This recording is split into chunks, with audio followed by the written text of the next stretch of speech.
Okay, this is my second attempt because my first attempt, the share screen didn't work. This Zoom format is sometimes frustrating, but I want to talk about a skirmish that's not too well known, but it's the first major skirmish of the Second Seminole War on December 18th, 1835, known as the Battle of Black Point.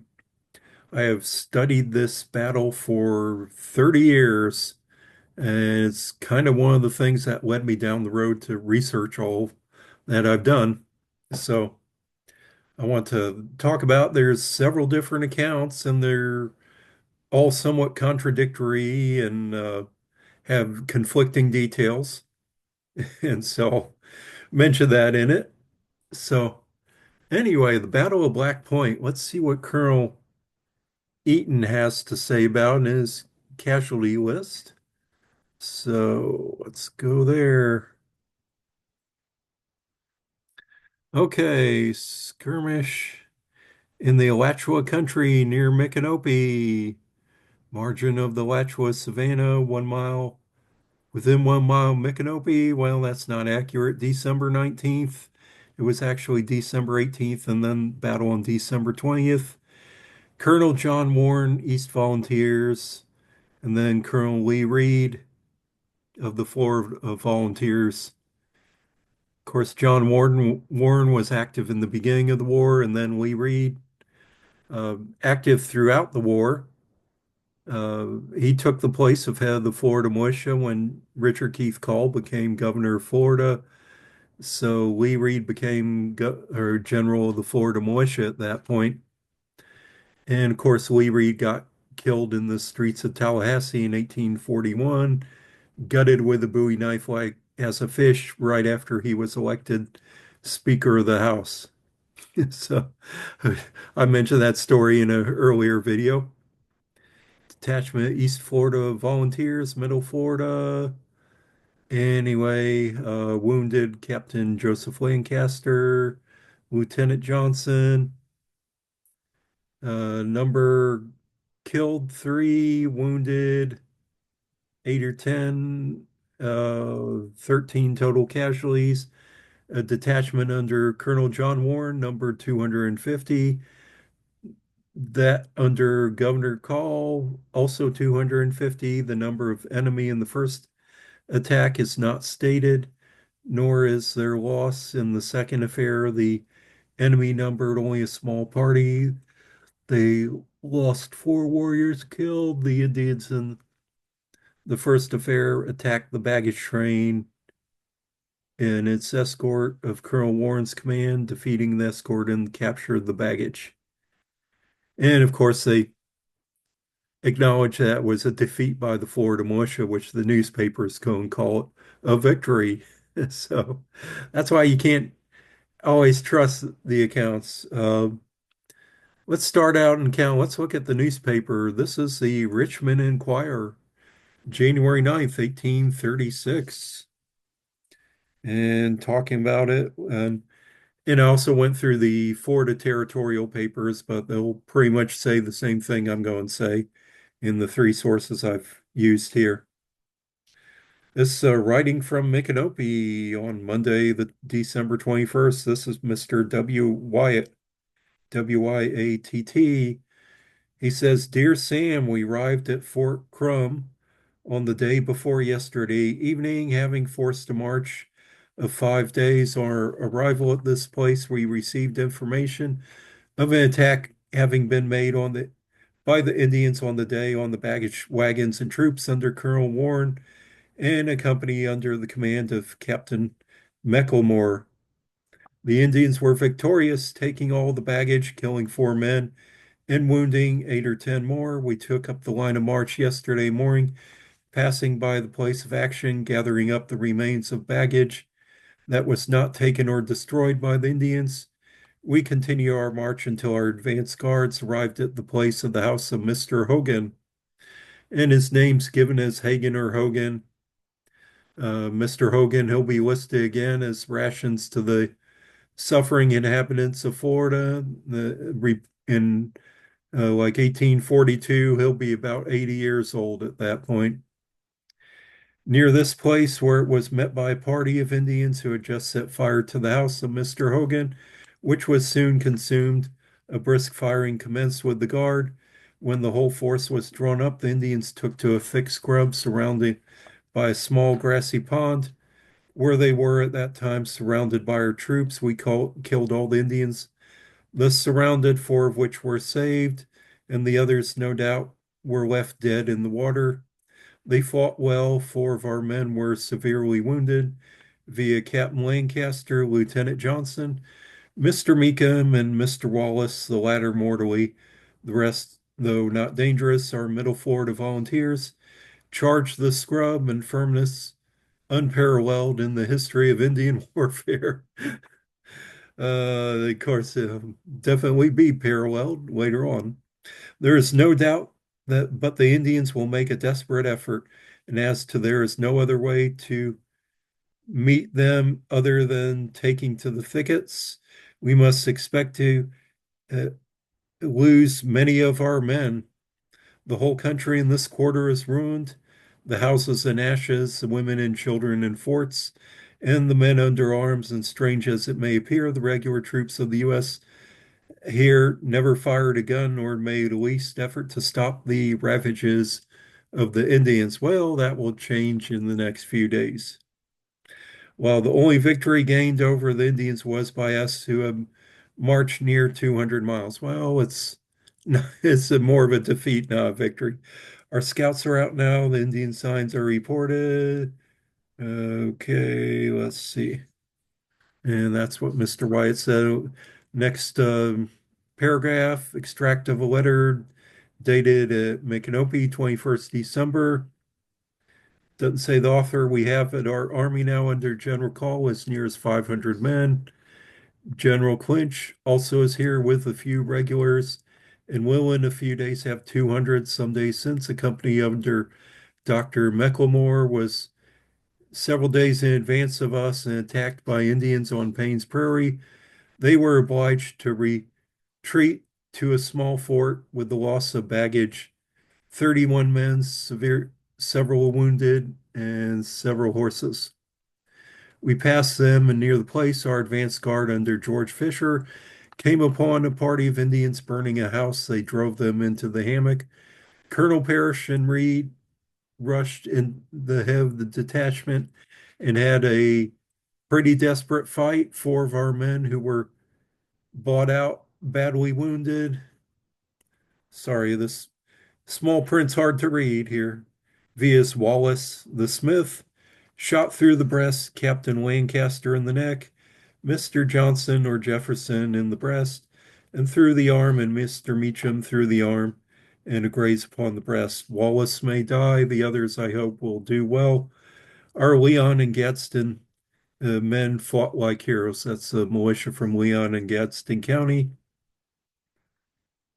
And so that's from the newspaper of the time. That's actually pretty accurate. But okay, let's go to John Lee Williams, the territory of Florida, who was legislature in Florida, wrote an account of the history of Florida, published in 1837. It's been reprinted a couple times. The copy I have here is the facsimile reproduction published by the Seminole War Foundation. And if you go to the link in the comments, I'll have the books there. And let me look where it is. It's a little confusing. Page 219. I had to look around for this account because he's talking about this after Dade's battle, which happened 10 days later after this battle.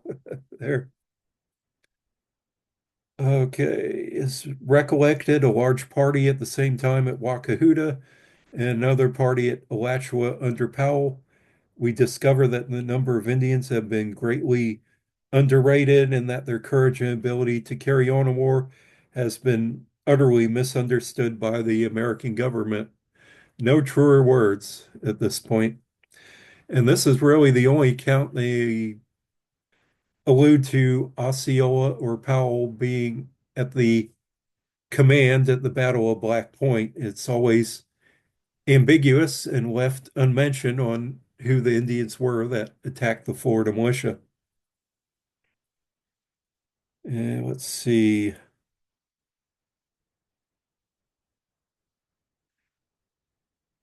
The inhabitants of Duval and Nassau County inviting 200 volunteers to repair to the frontier posts and check any attempts on the hostile Indians against the inhabitants. Uh, Several companies under the command of Colonel Warren and Mills were at Noonensville on their way to Fort Drane, where they were met by General Call at the head of 500 men of the Florida Militia. Um, uh, 500 men from Middle Florida.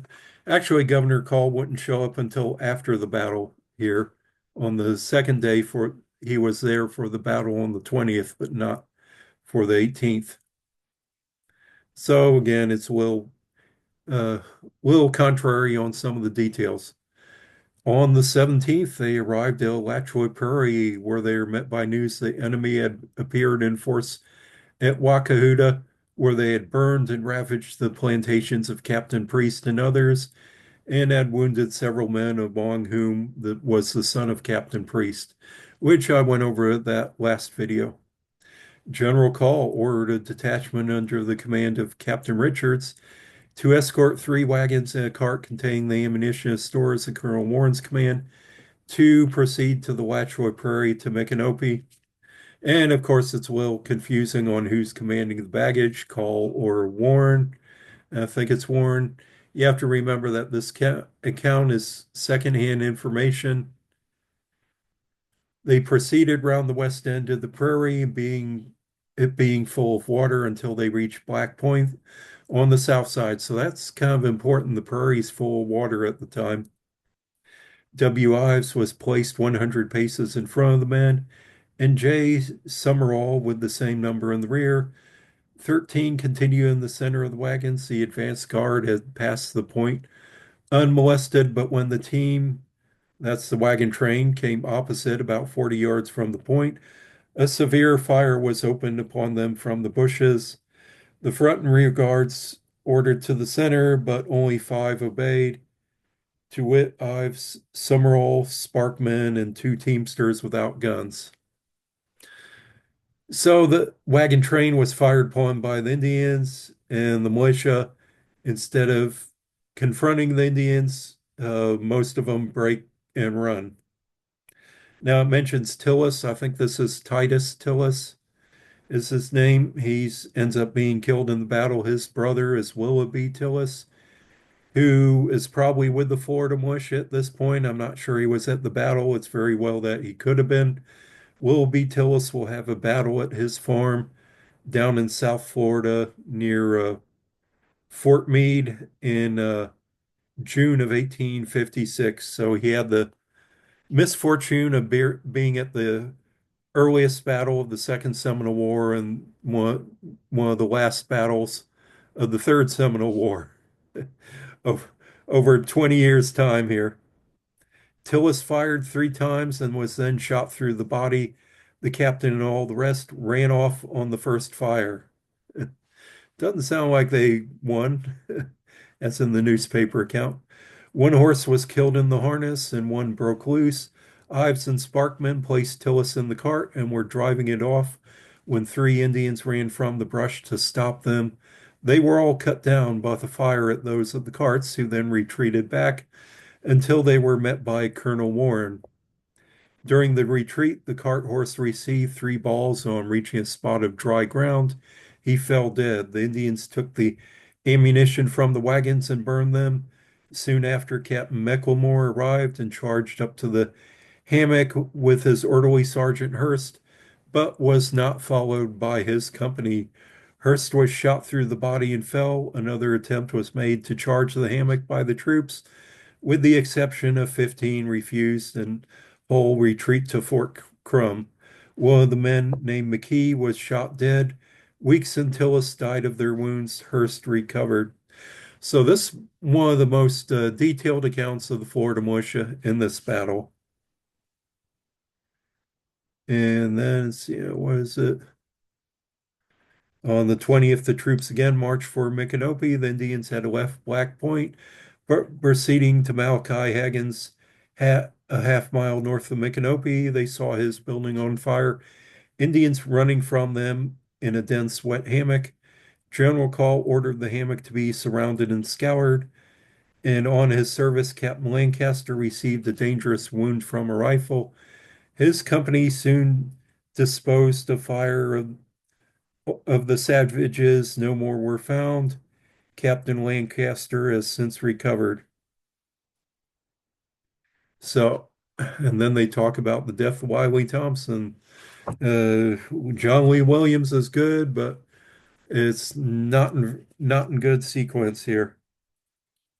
So, well, but probably one of the best accounts of the Florida militia. So next, let's go to William W. Smith. William W. Smith, show you a minute here. Sketch of the Seminole War and sketches during the campaign. This is recently published, I think in 2020. This was the last book that Frank Lummer was working on, and he died when they were working on getting it published. So Debbie Harper took up the mantle and continued and got published. Did an excellent job. The important thing about this is by the Seminole War Foundation, and this was first published in 1836 and was out of print after that. This is one of the few eyewitness accounts of the war that wasn't reprinted for almost 180 years. So we're glad to get this reprinted during the Seminole War.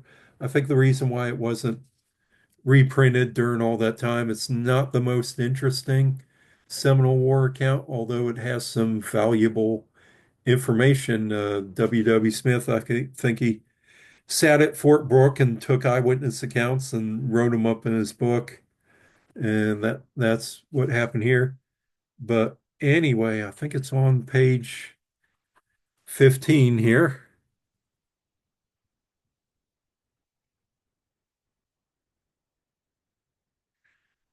So anyway, let me go back here.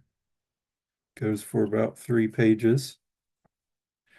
And let's rewind a bit to Gabriel Priest's plantation. At Wakahuta was at the same time devastated, his son wounded, his buildings 100 bushels of corn and all his cotton burnt. The savages got all his horses except five and drove off 21 fine fat hogs, which were in a pen, ready for slaughter. So the Seminoles had a barbecue. The inhabitants everywhere in the neighborhood deserted their houses and fled, congregating together in temporary stockades for protection. At Noonensville, the residents and those who had come up there for refuge became so alarmed that the upwards of 240 women and children were engaged in endeavoring to throw up entrenchments for their defense against the savage enemy. And while they were at work, they were guarded by none but old men and boys. The other took possession of the courthouse as a fort, and jail was used as a blockhouse. So the men are gone chasing after the Seminoles, and the women are digging trenches around Fort Crum here.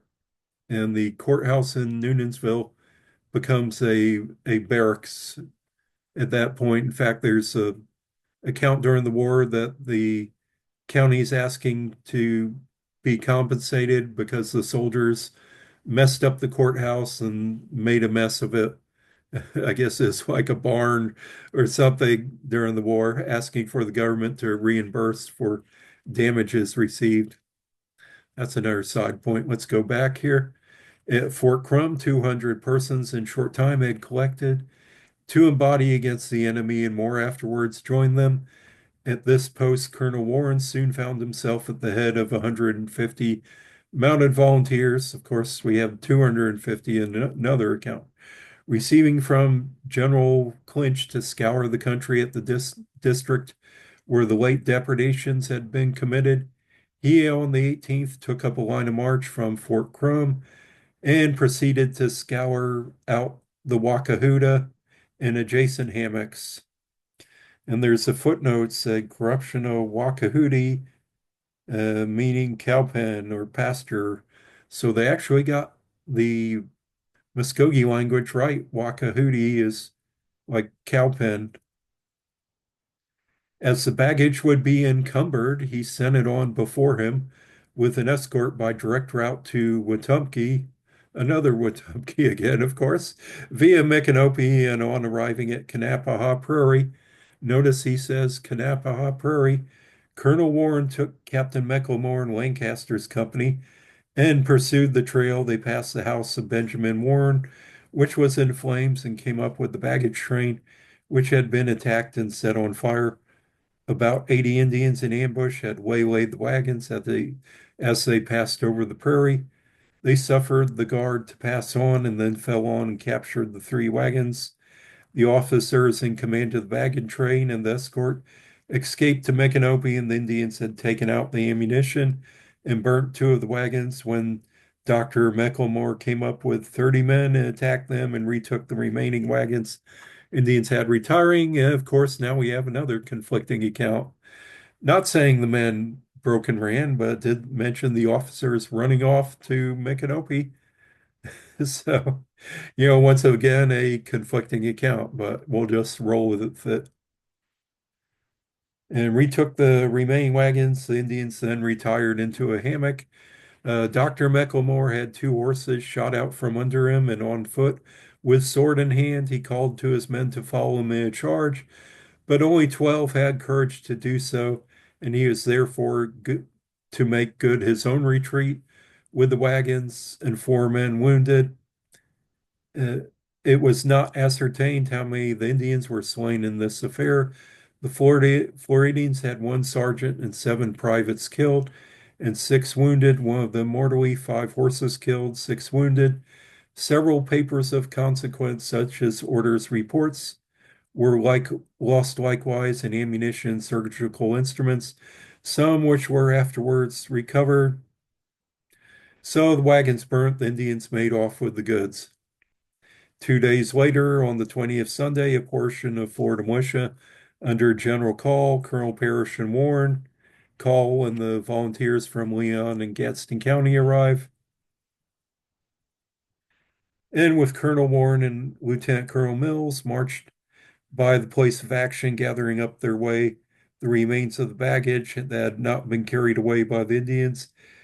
As they were continuing on further, the advance guard under George Fisher came on a party of the enemy who were burning the house of Mr. Hagan, also spelled Hogan in different accounts. Brisk firing commenced with the guard, but the whole force soon arriving at the spot, the Indians fled into a hammock or thick scrub surrounding a small grassy pond.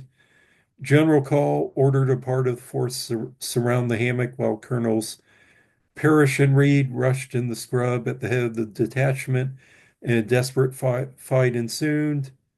It was maintained with fierce spirit on the part of the Indians, who made the thicket resound with their savage yells and kept up a continual fire by platoons, while the brave Floridians charged through the scrub with much gallantry. And so, anyway, four of their numbers were severely wounded. Among them was Captain Lancaster. He had stepped upon the trunk of the tree that had been blown down, and while he was looking for an Indian about whom he knew to be hiding near him, his foe shot him from behind the root of a tree and wounded him in the neck. Mr. Curry of Mandarin, coming up immediately, shot the Indian dead. Of course, of the Indians who were surrounded, all were killed except four. The action lasted an hour. Okay, actually, quite a lot of details, but unfortunately, they're a little contrary on a few things. And the more accounts you read, the more confusing it gets. Well, I have a treat for you. Let's look at the map. This is the map of Military Square number 7, uh, which is the best military square map in Florida at the time. When Zachary Taylor became commander of the forces in Florida, he ordered a map of all the military squares that he had defined, 20 square miles with the fort in the middle. Square 7 East Florida was headquartered with Micanopy in the center.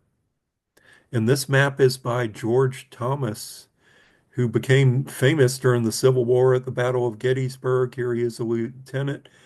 He's just in Florida for a brief time, and he does this map. And some of his notes are a little inaccurate because he's not familiar with the territory, but it is a good map. Let's zoom in on it. So here you have Alachua Prairie. You have Tarver's Plantation or Dr. Tarver's, Fort Tarver's. Right here at the top of the prairie, going around to the west, you have Gabriel Priest's plantation, Hog Down Prairie, I think that says. There's a road coming down. Another road from Fort Fanning. You have a sinkhole. Kanapaha Prairie, Kanapaha Prairie, Alachua Prairie, or Paynes Prairie. They're all kind of the same prairie, just a few trees between Kanapaha Prairie. Notice on the south side, there's a Fort Walker. That's later in the fort, named after Captain Stephen Walker, who was killed at a skirmish in this area in 1838. So, Colonel Parrish, Colonel Reed, Captain Stephen Walker, all of them will be killed during the war. No, he said during the time the prairie was wet, so it was filled up as a lake on the south side. Road from Wakasasa. You have Fort Wakahuta here. You have Moses Levy's plantation, Levy Lake. That might be Ledwith Lake. It's a little confusing. And of course, you have Fort Micanopy. Fort Defiance is what it's called at the time. You have Mr.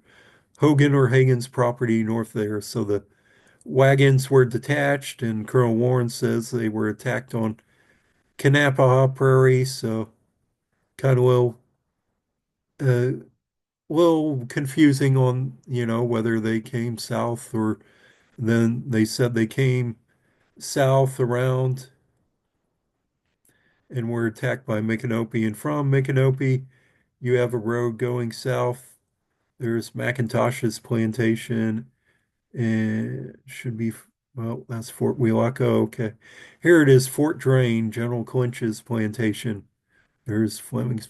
So south of Micanopy, I think it's about 10 miles to Fort Drain. So you have a lot going on, a lot of battles right in this area. A lot of the places marked on here. Very, very good map. Helps you understand the area. And of course, nowadays you can hike the Bar Trail, which I think is north of Micanopy on Levy Prairie. Uh, anyway, and which goes around that area. So anyway, I thought you might enjoy that. This Battle of the Florida Militia was kind of the first major organized battle of the war, one that the Seminoles won on December 18th, 1835. 10 days later, Major Dade's men get attacked on the Fort King Road, known as Dade's Battle, and nearly all but a few men are get wiped out. And at the same time, Osceola attacks General Wiley Thompson at Fort King, kills Thompson. The Battle of Black Point estimates are about 80 Indians were involved, and of course, John Lee Williams mentions Powell, but no other source identifies who the Indians were that attack it, nor do they identify who they were on the battle on the 20th when Mr. Hogan's house is burned and four of the Indian warriors are killed in the pond. So it's never really stated on who those actually were. It could have been Tiger Tail or Alligator even on some of their force, which was actually might be a little closer than where Osceola operated. So anyway, that's a mystery. And hope you enjoyed this video. And that's it for now. But future events on December 28th, there will be a memorial at Dade Battlefield. It's an annual event, wreath laying ceremony where the soldiers died at the breastwork. It's the annual thing they do. It's not the reenactment. The reenactment is the first full weekend in January, which is January 4th and 5th upcoming. So, anyway, hope you can make it out there, and we'll talk later.